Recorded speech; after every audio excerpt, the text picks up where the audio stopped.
Hey guys, Andrew Koster with Pit Boss Grills. Today we're at the Danzens Training Center. We're going to be going over part replacement and maintenance on your Pit Boss vertical smoker.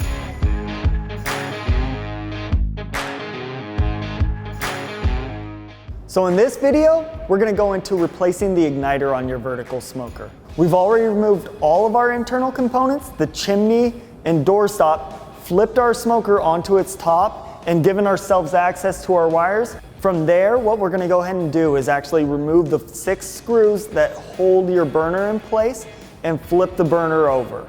Once we flip the burner over, it'll give us access to the fire pot. So now we'll go ahead and remove our screws holding the fire pot in place.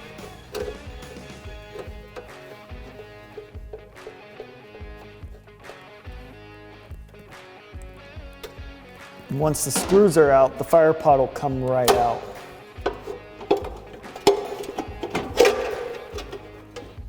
So now this is giving us access to our set screw, which we can just loosen.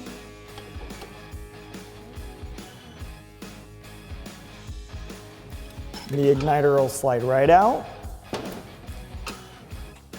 And we can then pull it out the side of the burner. So we've pulled our igniter out of the burner. We're going to grab it by the base and actually pull it the remainder of the way. And then in order to disconnect it, we're just going to disconnect it from the purple and white wires. So now that we've removed our igniter, we can go about replacing it by doing everything in reverse.